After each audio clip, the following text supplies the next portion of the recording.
Hi, everybody. Welcome to the latest episode of Real Talk with Rick.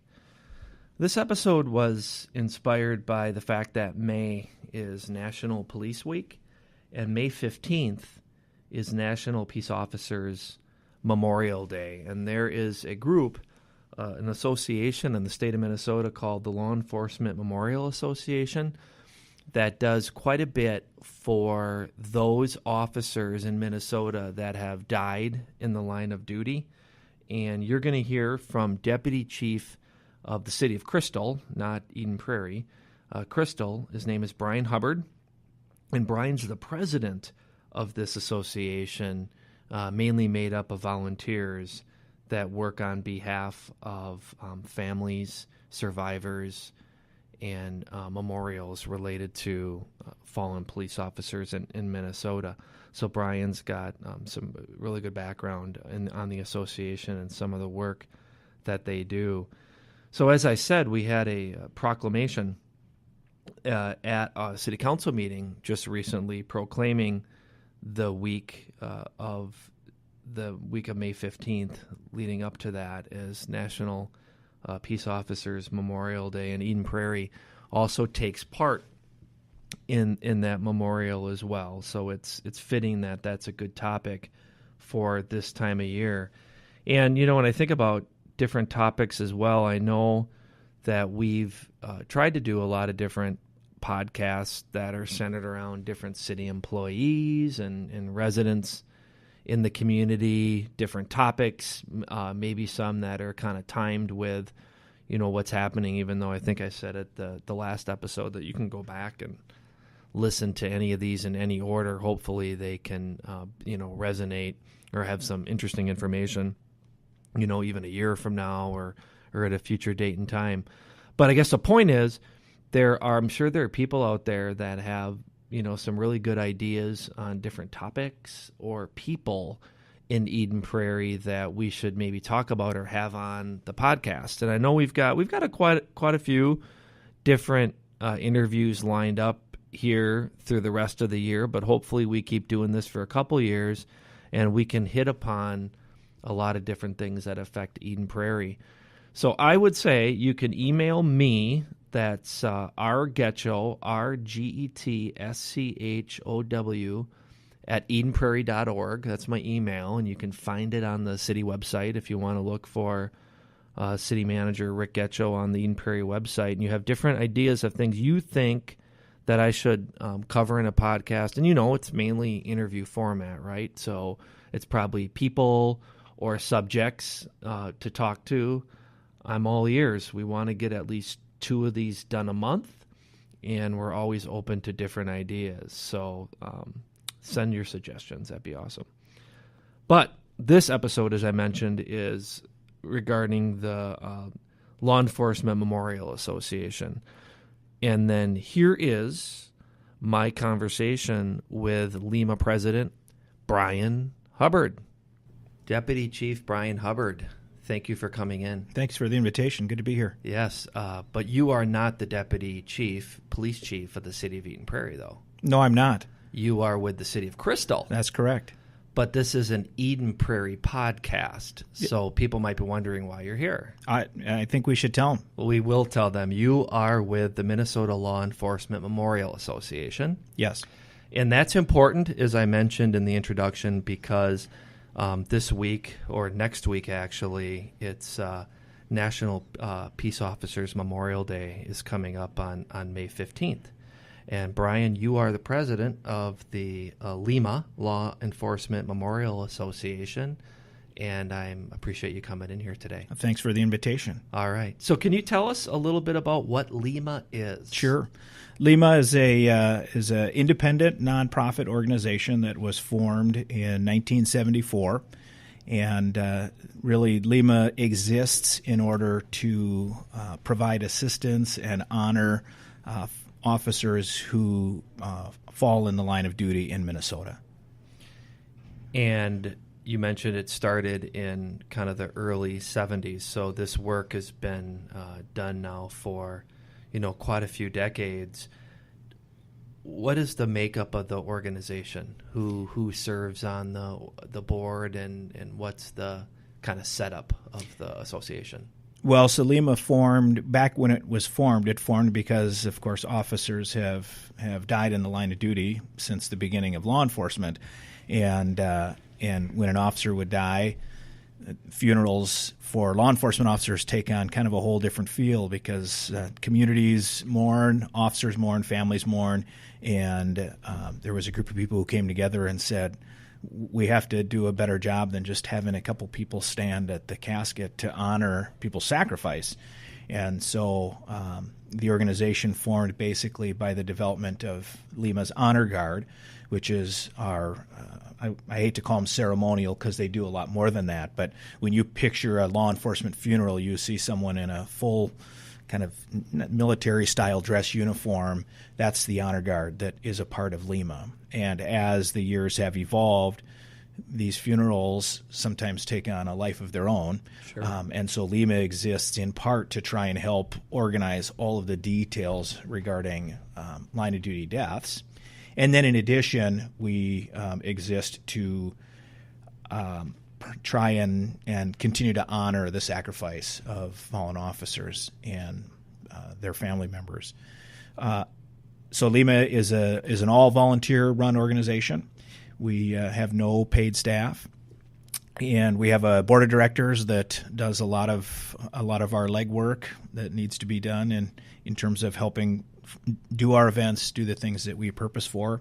And then, as I mentioned earlier, the Honor Guard exists as well. Those are volunteers, volunteer peace officers from around the state who give of their time. Typically, their departments support them in being a part of that Honor Guard. They train, they do ceremonial functions throughout the state at other things, not just funerals, but other events as they come up. So in terms of the Honor Guard, then it's existing police officers in the state of Minnesota that apply or serve to be on the Honor Guard. Yeah, so they go through quite a process. Mostly existing police officers. There are sometimes retired police officers that will serve as well. Okay. But they go through an application process, actually an interview process. They actually have to I won't call it a rehearsal, but they have to prove that they can march, that they can stand at attention. And then they actually go to a week-long camp that LEMA sponsors up at Camp Ripley, where they learn all of the ceremonial functions of things that we do. And we actually, at that camp, we train our Honor Guard members, but actually it's a national camp where we get participants from all over the country who are in their various agencies, Honor Guards, trained up in how to do all of these types of duties. How many roughly Honor Guard members are there right now? I believe we have about 34 right now. Yeah. And then the board, of which you're the president on, that's made up of current or retired police or peace officers as well. And that's how does that work? What is your position? So the board is roughly 12 people, and certainly we have a number of current or retired law enforcement people. We also have other people in the community that are a part, that don't have a law enforcement background, but know about LEMA or have been impacted by LEMA and have wanted to give back in that capacity. And so as president, again, because we have no paid staff, my role is really to try and serve as the conductor for all of the different things that we're doing and making sure that we're covering our bases well. Including coming on a podcast at Eden Prairie where you talk about what LEMA is. That's part of your presidential duty. That's right. Yeah. Well, I mean, I heard that the deputy chief of Crystal is the president of LEMA and he's coming in, but then when I heard that up until the last year you were actually a sergeant in the city of Edina. That's right. I almost backed off. Well, because Edina's a rival. I'm actually surprised you let me cross the border to get over here. Yeah, but it's okay because now that you are in Crystal, you're invited to come in. Crystal's a great community. We have a lot of connections with Crystal. I know the city manager there as well, so you're welcome with open arms. You can consider me reformed. Yes, absolutely. Yes. Can you talk a little? So part of the reason for the timing of the podcast is what's coming up next week. So could you talk a little bit about the memorial and maybe what happens in that 24-hour period. I think it's May 14th to May 15th. Sure. So back in 1962, President Kennedy declared the week of, May 15th and the week during May 15th as National Peace Officer Memorial Week. As a part of that, there is a huge contingent every year that goes to Washington, D.C. to recognize Police Week. And as a part of that, at the National Law Enforcement Memorial in D.C., all of the names of all of the officers who have fallen in the United States are etched on that wall. During Police Week is when those officers from the prior year are recognized through a couple different services that happen out in D.C. In Minnesota, I wouldn't say we mirror that, but we choose to recognize that event as well here in Minnesota. And so we do it mainly in two ways. May 14th, starting at 7 p.m. until May 15th at 7 p.m., we do a 24-hour standing of the guard. And on the grounds of the state capitol is the Minnesota Police Officer Memorial. And so we stand guard over that memorial for 24 hours as a way to honor the 286 officers that have died in the line of duty in Minnesota. So that is one way that we honor them, and that standing of the guard is not. It can be LEMA officers, but it's not. Primarily, it's officers from throughout the state who come down and do 20-minute shifts of standing at attention to guard over that memorial. And then when they conclude that, they walk around. We have a honor bell, and they toll the bell once and read a name of one of those officers. And our goal is that in the course of that time, that all of those officers' names are read once, because we try not to forget, and that's one way that we can say their name has been spoken each year. At 7 p.m. on the 15th, then we do our annual candlelight vigil, and that's a program that we put together that recognizes any officers that have fallen in Minnesota over the course of the last year, as well as it seems like most years we add an officer to the rolls or two who's been discovered as having passed away in the line of duty, but we didn't know about it. So, for instance, this year we'll be recognizing Minneapolis Officer Leiden, who, if I recall right, died in the line of duty in 1913 after being struck by a car. And we didn't have any record of that, but somebody found it this year. Oh, and really? So it's just there might be this comes up in the past where you find information or people find information. Yep. Fascinating. Yeah, last year we added two officers who hadn't been on the roll up until that point. Someone comes across a news article or something. So the number continues to increase. So last year we had three officers within the last year. We had three officers, two corrections officers, and one DNR officer who died in the line of duty. We'll be adding them to our roll, and then we'll be adding this Minneapolis officer as well. Yeah, I mean, obviously, you'd never want to see the number increase, but that's very impactful. I mean, what you do on that period of time at the memorial. I know that part of what brought this about the podcast is, our Eden Prairie officers will be there. I think it's kind of over that noon hour on the 15th, kind of an 11 to 12 time frame. And I knew that, there was a connection that our department had to LEMA and to you to say maybe that's something that would be a good podcast item because that's coming up Eden Prairie next week. Yeah, Eden Prairie officers have always have had a very good presence at the standing at the memorial. Well, it sounds like many cities throughout the state do. It Yes. sounds like you have very, very good participation from Yes. across the state. Yeah, from all corners of the state as well, which is nice. Yeah. Do you? And so, is it something where that just gets scheduled in advance? Who's going to be there at what period of time? We open it up so officers can go online to our website and register for a time slot. A lot of times, 20 minutes doesn't seem like it, but 20 minutes is a long time to stand at what we call parade rest, basically at an attention. And so a lot of people will stand for 20 minutes, take 20 minutes off to get your legs stretched and do that 2 or 3 times. Yeah. And so they schedule that online. Okay. That's true. Doesn't it seem like 20 minutes is nothing, right? Well, you've done this personally, right? I've done it many years. So like at about the first time, like at minute 4, you're already like, oh my God. Yeah, it's amazing how taxing it is to stand, and plus just recognizing why you're there. Yeah. Certainly adds to the moment. I mean, your legs are tired, but but it is. I don't want to overblow it and say it's an emotional experience, but certainly it puts it in perspective of those officers who did give the ultimate sacrifice and their surviving family members. Sure. And do you see that some people know that that's happening over that 24-hour period and people will come to the memorial then? Yeah, I believe a lot of people will come in and happen to be walking by, or state employees will walk by and come and look. And I believe now, because we've been doing it so long, that we have a number of people, maybe family members, survivors, community members, who just know that we do it, and will come just because they want to watch and pay respects. And as you said, is it maybe you mentioned this before we went on, but you talked about as the event wraps up, the vigil wraps up, you have a ceremony.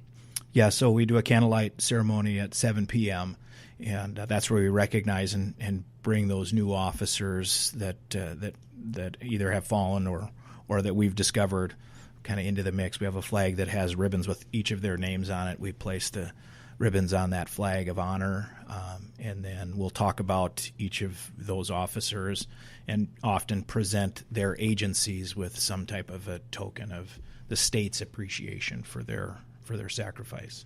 Yeah, and what I noticed too is when you talk about, the 286 over that period of time, I mean, from what I looked at the list, I mean, it's every part of the state and every size agency, all types of law enforcement groups. I mean, from Amboy to Anoka to Duluth to Maplewood to Moorhead, Rochester, St. Paul, Waseca, Wadena, Wayzata. I mean, it seems that in state agencies, you just talked about the DNR. I mean, we just had, that's pretty recent, what happened with the DNR officer. So it just seems, unfortunately, it's all encompassing in our state.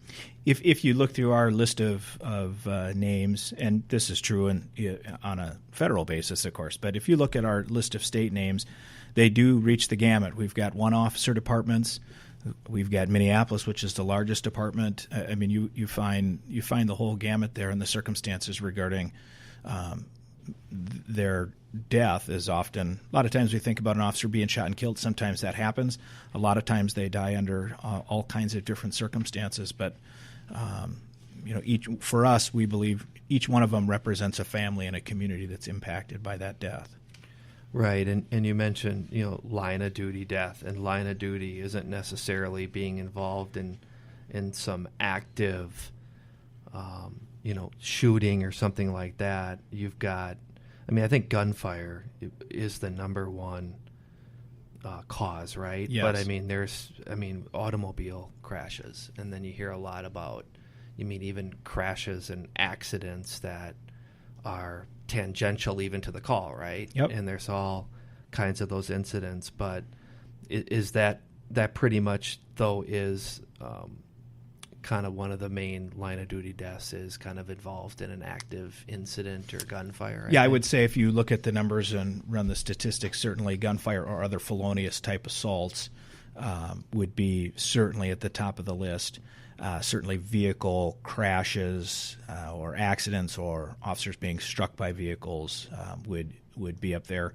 And then we certainly have health-related illnesses that come up that maybe are stress-induced based on the call. So officers who experience a heart attack or something else in the course of their duties. Yeah, there are, there's drownings, there's electrocutions, falls, heart attacks. So it's, kind of all over the state and lots of different scenarios. And you mentioned this at the outset too, then the funeral, the funeral process is a big part of what the organization does. Yep. Can you talk about that a little bit? Maybe sure. Kind of walk us through some of those scenarios. Unfortunately, we've become somewhat proficient in helping to facilitate funerals. We don't come in and plan the funeral.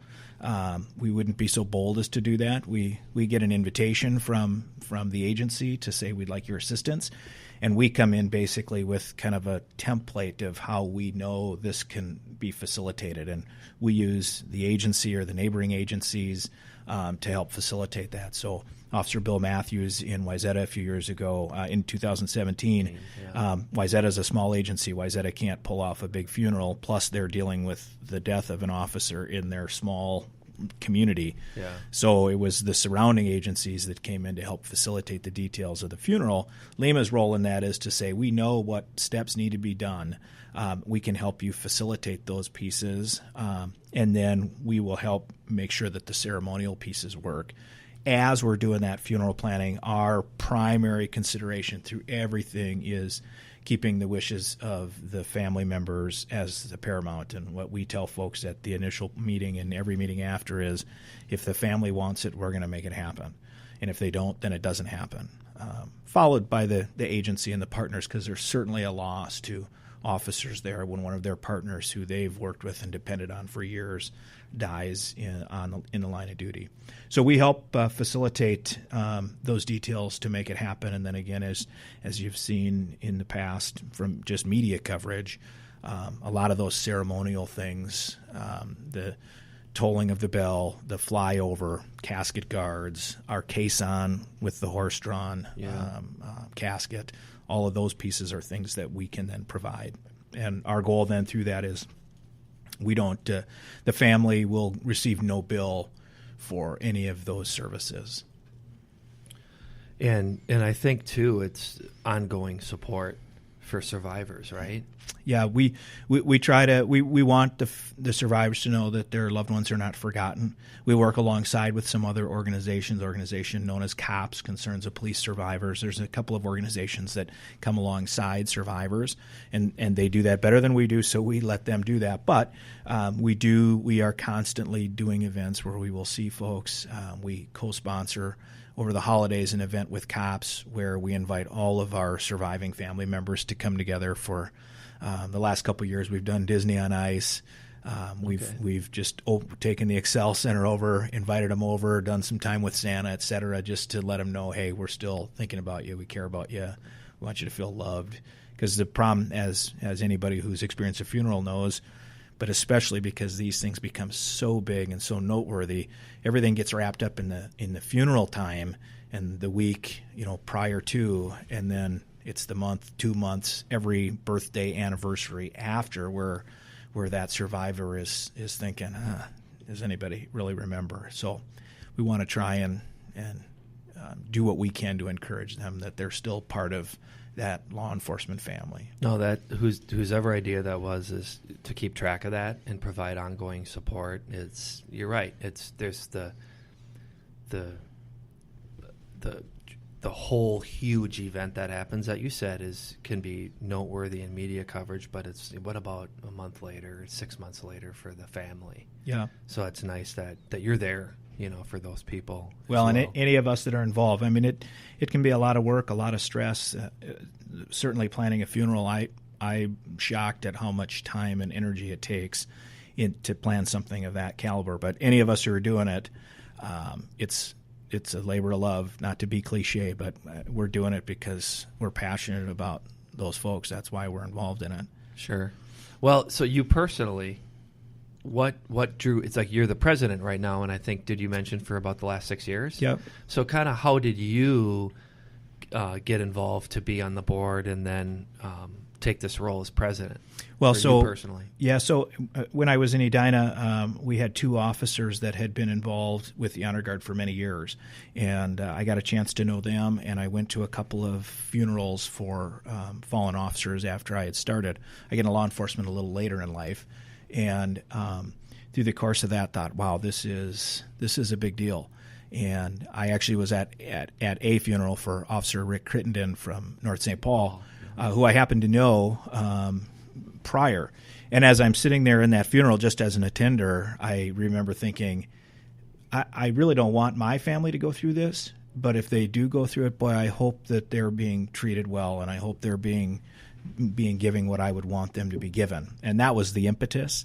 And so when I decided wanting to get involved, certainly the Honor Guard was an option, but my previous life background was in nonprofit administration. Okay. And I thought, I wonder if I can help bring something to the table as a member of the board.